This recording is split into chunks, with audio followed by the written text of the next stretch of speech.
पहली बार वह गांव का लड़का अपने स्पॉन्सर के घर आया था। उसे डर था कि कहीं उसके गंदे कपड़े के जूते घर को गंदा न कर दें, इसलिए उसने चुपचाप अपने जूते दरवाजे के बाहर ही उतार दिए। वह उस शानदार और आलीशान घर को देखता हुआ दरवाजे पर ही घबराकर खड़ा रहा। जब तक उसने अंदर आने को नहीं कहा, वह आगे नहीं बढ़ा। उसने अपना बैग दरवाजे के पास एक कोने में रख दिया। फिर वह अकड़ते हुए सोफे के किनारे जाकर बैठ गया। लेकिन तभी उसने देखा कि वह खुद कारपेट पर चढ़ने से पहले अपने जूते उतार रही थी। ये देखकर वह इतना शर्मिंदा हो गया कि सिर तक नहीं उठा पाया। उसने उसे पानी का एक गिलास दिया, लेकिन लड़के को डर था कि कहीं वह गिलास गंदा न कर दे। तभी दरवाजे की घंटी बजी और वह डिलीवरी लेने चली गई। लड़के ने जल्दी से अपनी चप्पलें उतारकर कारपेट के बाहर रख दी। उसने फ्राइड चिकन, फ्राइज और बर्गर मंगवाए थे। लड़के ने ऐसा खाना पहले कभी नहीं देखा था। वह चुपचाप निकलता रहा। जब तक उसने खाने को नहीं कहा, उसने एक टुकड़ा भी नहीं उठाया। वह पूरी कोशिश कर रहा था कि उसके तौर तरीके ठीक रहे। खाने के बाद उसने उसे पूरा कमरा दिखाया, फर्नीचर कैसे इस्तेमाल करना है यह सब उसे सिखाया। फिर वह उसे बाथरूम ले गई और वाटर हीटर चलाना बताया। लेकिन जब लड़का बाहर आया तो उसने देखा कि वह बिना शरीर सुखाए कपड़े पहन चुका था। उसने उसे तौलिया दिया, लेकिन लड़के ने फिर भी उसका इस्तेमाल नहीं किया। वह उस पर किसी भी तरह का बोझ नहीं बनना चाहता था। ज्यादा फ्राइड चिकन खाने की वजह से रात में उसके पेट में दर्द हो गया। वह आवाज न करने की पूरी कोशिश कर रहा था, लेकिन फिर भी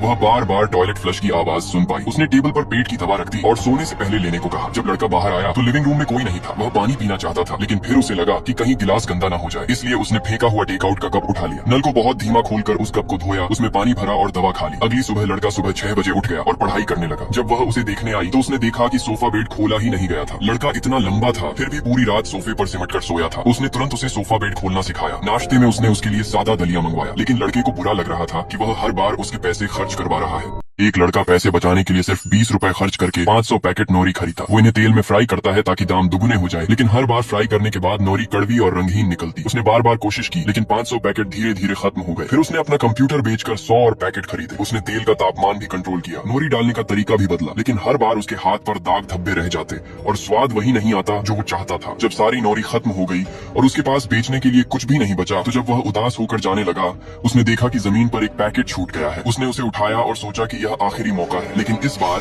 जब उसने उसे फ्राई किया तो नोरी बिल्कुल अलग और परफेक्ट निकली। उसने जैसे ही काट कर खाई, कुरकुरापन और स्वाद ने उसे खुश कर दिया। उसने नोरी के पैकेट पर जमा नमी को छूते हुए समझा कि ये वही नोरी है जो कल बारिश में गिर गई थी। बारिश और रात भर भीगने की वजह से नोरी का नमक कम हो गया और यह नरम हो गई, और यही फ्राई की हुई नोरी का असली राज था। लड़के, जिनका नाम चिराग है, ने तुरंत नोरी पैकेट पैक करके बेचने शुरू कर दिया और ये बेस्ट सेलर बन गई। लेकिन उसने जब खर्चा और मुनाफा जोड़ा तो महसूस किया कि साल भर में भी मुनाफा बहुत कम होगा। दूसरी तरफ उसके पिता का कर्ज 4 करोड़ तक बढ़ गया और घर तक नीलाम हो गया। जल्दी पैसा कमाने का तरीका ढूंढना ही अब जरूरी था। चिराग ने देखा कि उसके घर के पास सिर्फ एक सड़क के मोड़ पर 3 कन्वीनियंस स्टोर्स हैं। अगर उसकी नोरी वहां बिकती तो सब आसान हो जाता। अगले ही दिन उसने अपने पिता का पुराना सूट पहनकर उन स्टोर्स के मैनेजर से मिलकर अपनी नोरी बेचने का प्रस्ताव रखा। मैनेजर ने मना कर दिया क्योंकि पैकेजिंग और कीमत कन्वीनियंस स्टोर के स्टैंडर्ड से मेल नहीं खाती थी। चिराग खुश हुआ कि उसने बिना खर्च किए प्रॉब्लम समझ ली। उसने तुरंत एक डिजाइन कंपनी से पैकेजिंग सुधारवाई। अगली सुबह वह एक बॉक्स नोरी लेकर स्टोर के सामने गया। मैनेजर ने कहा कि मीटिंग में है, तो चिराग इंतजार करने लगा पूरा दिन। बाद में पता चला कि मीटिंग सिर्फ बहाना थी। फिर भी एक कर्मचारी ने नोरी चखा और उसे इतना पसंद आया कि उसने इसे बाकी टीम के साथ शेयर किया। जल्दी ही मैनेजर को चिराग बुलाना पड़ा। उसने कहा, तुम्हारी नोरी का स्वाद जबरदस्त है। 1 महीने में हम इसे 100,000 स्टोर्स में लॉन्च करेंगे, लेकिन पहले हम तुम्हारे फैक्ट्री का इंस्पेक्शन करेंगे। चिराग डर गया। घर में सिर्फ कुकवेयर था, कोई फैक्ट्री नहीं। उसने बैंक से लोन लेने की कोशिश की, लेकिन 19 साल की उम्र और 4 करोड़ का कर्ज देखकर बैंक ने मना कर दिया। आखिरकार चिराग ने सेकंड हैंड जगह लेकर अपनी नोरी फैक्ट्री शुरू की। इंस्पेक्शन टीम ने कई प्रॉब्लम्स पकड़ी। गेट पर पेंट सूखा नहीं, कर्मचारी बिना ग्लव्स के काम कर रहे थे